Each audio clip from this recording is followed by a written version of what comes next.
On a tous l'image de cette personne pendant nos études ou pendant nos formations, un petit peu cancre, qui fout pas grand chose, qui est pas capable de pondre une ligne de code correcte. Le truc effroyable, c'est qu'on a vu cette personne passer son diplôme et très probablement réussir à l'obtenir. Et dans un monde français où il est dur et très coûteux de licencier quelqu'un, alors on a une peur bleue, c'est de recruter exactement ce genre de personne. Et pourtant, c'est exactement cette peur qui est en train de pourrir vos recrutements. Je vais vous expliquer pourquoi vous feriez mieux de lâcher prise et prendre le risque de recruter un mauvais développeur. Cette vidéo est la première d'une série au sujet des recrutements dans l'informatique et dans l'IT. Il y a certains sujets donc que je vais survoler mais que je vais approfondir dans d'autres vidéos, donc n'hésite pas à t'abonner. Pourquoi il faut recruter des mauvais développeurs? Déjà, le premier point, c'est parce que le mauvais développeur, c'est un mythe. C'est un grand mythe qu'il y a dans le monde des développeurs et dans le monde de l'IT de façon générale. On a le mythe de la personne qui sait pas bien coder et qui va foutre le sbul sur notre projet, qui va nous faire perdre du temps, qu'on va galérer à virer. Je ferai un focus là-dessus, mais en fait, c'est carrément un mythe, hein. Il y a beaucoup de personnes qui sont très compétentes en tant que développeurs et en effet, il y a des personnes qui sont meilleures que d'autres. Mais de là à dire que la personne est tellement mauvaise qu'elle va vous pourrir votre projet, très probablement vous surestimez votre projet ou alors vous sous-estimez votre capacité à embarquer des gens dans votre équipe et à faire en sorte que le travail d'équipe gomme un petit peu les faiblesses de chacun. Ensuite, le deuxième point, c'est parce qu'en fait, les recrutements de développeurs manquent d'une approche pragmatique.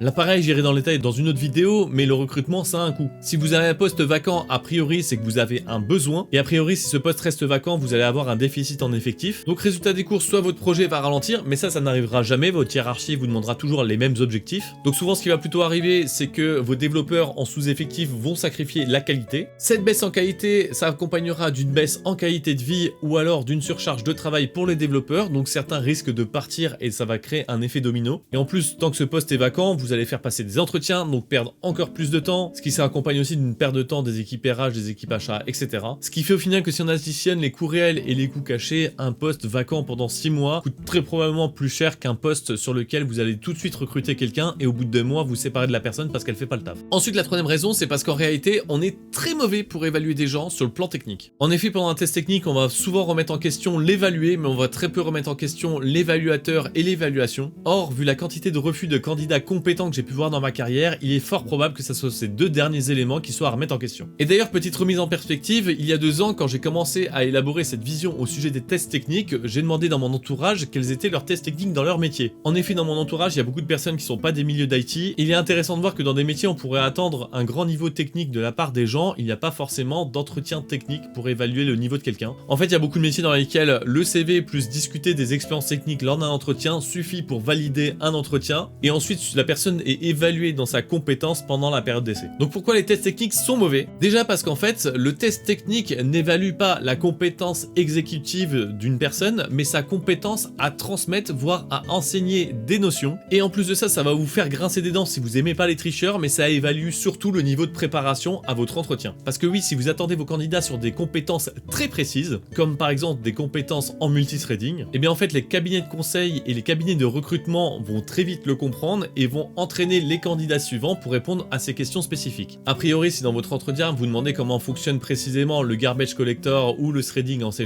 il est fort probable que le candidat que vous allez valider a juste révisé ces notions la veille et vous les a repompées de façon scolaire. En fait, ce que j'ai pu constater au bout de 10 ans de carrière, c'est que lorsqu'on est focalisé sur notre compétence technique d'exécution, et quand je dis d'exécution, c'est pas l'exécution bête et méchante, hein, c'est juste par exemple l'exécution pour progresser en tant qu'architecte de code, on développe pas du tout la même compétence que celle qu'on développe à l'école, c'est-à-dire notre capacité à retranscrire nos connaissances de façon à faire comprendre à un évaluateur qu'on a acquéri ces notions. Et en fait, quand vous faites passer un entretien technique, finalement, vous faites exactement ce qu'on fait à la fin d'une période scolaire, un examen. Or, cette compétence-là, on nous la demande pas du tout au quotidien en entreprise. Et je vous prie croire que quasiment tous les tests techniques ne testent pas la compétence d'exécution d'un candidat. Le deuxième problème, c'est que la réussite d'un candidat à un test technique dépend avant tout de son affinité au type de test technique sélectionné. Dit autrement, sa personnalité rentre plus en résonance avec le type d'exercice que vous avez choisi. Et donc en prenant quelques raccourcis, votre exercice est finalement avant tout un test de personnalité. À titre d'exemple, je sais que sans réviser, sur certains types d'exercices, je suis à peu près à 80% de réussite, alors que sur d'autres types d'exercices, je suis à peu près à 10-20% de réussite. Moi, j'ai une personnalité plutôt créative, donc j'ai les idées qui sont relativement dispersées, je vais piocher un petit peu à droite à gauche pour essayer à trouver des solutions innovantes. Le contre-coup de ça, c'est que les connaissances dont j'ai besoin, je les retrouve en cours de route, ce qui fait que je suis assez mauvais pour donner des définitions par cœur. Donc les entretiens où on nous met sur une problématique pour en discuter ensuite, je vais être plutôt fort dessus parce que l'évaluateur en face, il va souvent se rendre compte de pas mal de compétences que j'ai sans attendre des mots-clés très précis. Mais l'évaluateur va passer à côté de la compétence de personnes qui ont besoin d'être plus balisées pour réussir à faire démonstration de leurs compétences. À l'inverse des entretiens très balisés où on va poser des questions relativement scolaires et où on va attendre des mots-clés très précis pour valider ou non la compétence, je vais être assez mauvais dessus si j'ai pas révisé. Et là j'ai grossi le trait en montrant deux types d'exercices très précis sur lesquels je vais être très bon et très mauvais, mais globalement il y a un monde infini de types d'exercices différents et de process d'évaluation technique, et vous allez naturellement rentrer plus ou moins en résonance avec certains types d'exercices en fonction de votre personnalité, ça c'est inévitable. Ensuite le troisième problème, c'est que les technos, les concepts, les paradigmes et les langages sont bien trop nombreux pour que vous trouviez un candidat qui fit parfaitement avec les problématiques de votre projet. Et surtout il y a beaucoup de personnes très compétentes qui seraient capables de prendre en main pas mal des paradigmes et des technologies de votre projet, mais qui n'ont pas du tout bossé dessus. Par exemple, en 12 ans d'expérience en C#,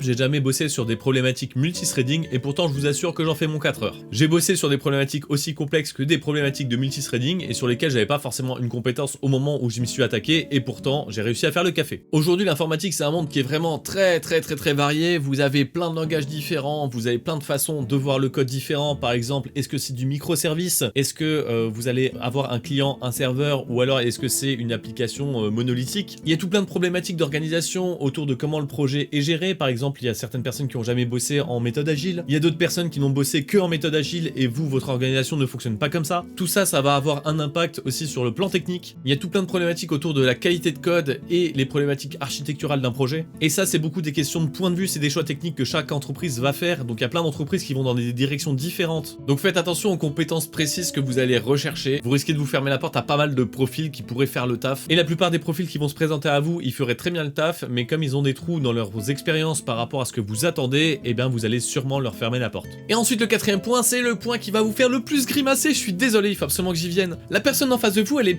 peut-être meilleure que vous. Elle est peut-être meilleure sur les compétences générales, elle est peut-être même bien meilleure que vous sur pas mal de sujets. Elle a peut-être pas les connaissances très précises sur certains sujets qui pour vous sont importants, mais probablement que vous n'avez pas une expérience aussi riche et des compétences aussi bonnes que la personne en face de vous, et donc du coup, vous n'allez pas être en mesure de comprendre certaines choses qu'elle va vous dire, certaines références à des expériences qu'elle va vous transmettre. Autrement dit, si vous vous positionnez en tant qu'évaluateur, en tant que personne sachante qui évalue le niveau technique de quelqu'un, vous allez passer à côté de pas mal de personnes très compétentes. Et si vous êtes du genre à vous remettre en question, j'ai deux catégories de personnes en tête qui rentrent souvent dans ce genre de travers. La première catégorie de personnes, c'est des personnes qui sont passées managers sur des projets et qui sont sur le même projet depuis 10 ou 15 ans. Le trait est d'autant plus grossi si cette personne est dans cette entreprise depuis la sortie de son école ou quasiment en début de sa carrière. Parce qu'ayant vu très peu de projets différents dans sa carrière, ça va être très difficile pour elle d'évaluer le niveau technique de son propre projet. J'ai déjà vu des gens vanter la qualité technique d'un projet qui était en fait complètement à la ramasse. J'imagine que psychologiquement parlant, c'est aussi pour se convaincre d'avoir fait les bons choix dans sa carrière et se convaincre de ne pas aller regarder ailleurs. Beaucoup de personnes au bout de 10-15 ans de carrière commencent à avoir des enfants et ont besoin de sécurité au niveau de leur emploi et donc du coup doivent rester dans leur emploi. Et je vais être très honnête avec vous, si votre projet date de 10-15 ans, il est fort à parier que votre projet soit moyen. Et ça aussi c'est un gros problème d'ailleurs de turnover et un gros problème dans vos recrutements, donc essayez d'avoir un regard honnête sur votre projet. Le type de profil, c'est le développeur qui fait passer des entretiens techniques pour des raisons d'ego. En fait, j'en ai déjà vu un certain nombre de développeurs faire passer des entretiens techniques pour avoir une position de supériorité. Ce genre de personne va être très exigeante sur les entretiens techniques pour aucune raison, parce que parfois les projets sur lesquels ils bossent sont des projets complètement claqués, mais ça leur permet de montrer en fait qu'ils sont bien plus forts. Donc des fois ils vont refuser à des entretiens techniques des personnes qui sont bien plus fortes qu'elles, mais ça leur permet de se montrer supérieurs sur le plan technique à des personnes qui sont en réalité bien meilleures. Et ça, si vous rentrez dans cette catégorie de personnes, malheureusement je n'ai pas trop confiance dans le fait que vous soyez en capacité de vous remettre en question, parce que justement il y a des problématiques d'ego qui sont en jeu. Mais si jamais vous avez un doute vis-à-vis de ça, posez des questions autour de vous, essayez d'obtenir des retours honnêtes et soyez prêts à les accepter. Bon, c'est bien de cibler les problèmes, maintenant je vais vous proposer des solutions pour chacun de ces points. Comment remédier au fait qu'on ne soit mauvais dans la capacité à évaluer techniquement un candidat? La première solution, c'est d'arrêter d'évaluer techniquement un candidat. Parfois quand vous faites passer des entretiens aux gens, vous allez avoir des feelings. Faites confiance à ce feeling. C'est d'autant plus le cas si vous allez être amené à bosser avec la personne que vous êtes en train d'évaluer. Si le feeling passe, ça veut dire que vous allez être capable de bien bosser avec elle. Et en plus de ça, souvent vous allez avoir une période d'essai pour vraiment voir si la personne fait bien le taf. La combinaison des deux, elle est parfaite pour avoir le candidat idéal. Ça aussi, je l'approfondirai dans une autre vidéo, mais vraiment, il y a même des preuves scientifiques que c'est probablement la méthode la plus efficace pour vos recrutements. Mais c'est remettre en question beaucoup d'us et coutumes dans le monde professionnel, et je peux comprendre que vous soyez pas à l'aise avec cette idée, donc j'ai aussi d'autres solutions pour vous. Déjà, plutôt que d'être centré sur votre projet et ses problématiques, soyez plutôt centré sur les projets et les expériences du candidat et ses problématiques. Déjà, faites passer moins de candidats en entretien.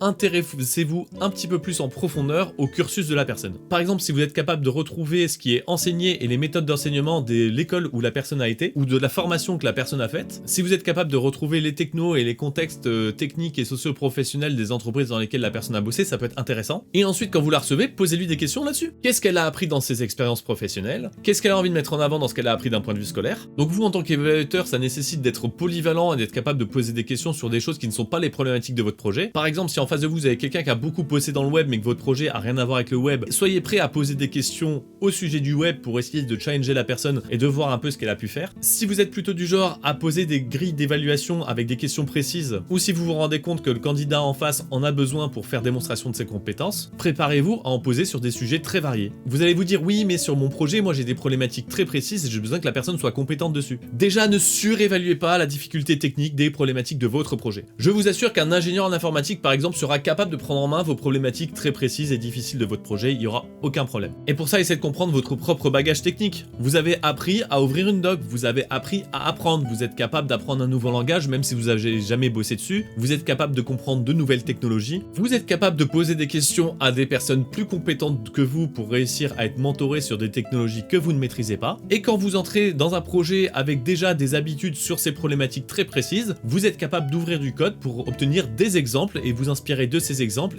et du coup comprendre par l'expérience d'un projet comment répondre à des problématiques précises sur lesquelles vous n'avez jamais bossé. Et tout ça, ça s'accélère dans les projets dans lesquels il y a des code reviews. Donc arrêtez de fermer la porte à des candidats que vous jugez compétents, sauf sur vos problématiques très précises, ça n'a pas de sens. Ensuite, encore une fois, remettez en question l'évaluateur, c'est-à-dire vous et l'évaluation. Comme on l'a vu, il y a toute une problématique de personnalité autour des types d'exercices. Donc ayez conscience que vous, de par votre personnalité, vous êtes plus en phase avec un certain type d'exercice que vous avez sélectionné, parce que vous valorisez plus ce type d'exercice qu'un autre, mais qu'en face de vous, le candidat n'a pas votre personnalité. Donc n'hésitez pas à aller chercher la compétence sur un autre type d'exercice ou sur un autre type de question. C'est à vous d'aller chercher la compétence de l'autre. Vous allez vous dire, c'est pas juste par rapport aux candidats, on les évalue pas de la même façon, mais je vous rappelle que vous n'êtes pas un évaluateur d'examen. Votre taf à ce moment-là, c'est pas de donner une note sur 10. Votre taf, c'est de faire rentrer quelqu'un sur un poste pour lequel il sera capable de faire le taf. Donc restez pragmatique vis-à-vis de votre rôle sur ce process de recrutement et n'hésitez pas à aller chercher la façon dont vous allez chercher la compétence du candidat en fonction de sa personnalité. Et ensuite, dernier point, si vous avez réussi à prendre du recul sur votre niveau technique et le niveau technique de votre projet et que la personne en face de vous, vous sentez qu'elle est bien meilleure que vous, alors peut-être qu'elle pourrait s'ennuyer sur votre projet. Posez-vous la question de savoir si vous êtes prêt à remettre en question certaines choses sur votre projet, à faire du refactoring, etc. parce que cette personne risque de vouloir apporter des améliorations à votre projet. Et ensuite, essayez de décrire le plus honnêtement possible votre projet pour voir si la personne sera prête à s'investir dessus. Avant de conclure, merci d'avoir suivi cette vidéo. Je vous rappelle qu'il y a le lien de ma mailing list en description de la vidéo. J'enverrai de temps en temps des mails concernant le monde des développeurs dans le monde du travail. Et donc en synthèse, on gaspille beaucoup de temps et d'argent à refuser des candidats qui feraient le taf. Une de ces raisons, c'est parce qu'on est très mauvais pour évaluer techniquement des candidats. Il y a beaucoup de croyances et d'us et coutumes qu'on a l'habitude de faire et qu'on n'ose pas remettre en question qui font qu'en fait on dépense beaucoup de temps et d'énergie dans les process de recrutement. Et on approfondira certaines notions que j'ai survolées dans d'autres vidéos pour continuer à améliorer l'efficacité de vos recrutements dans les équipes IT.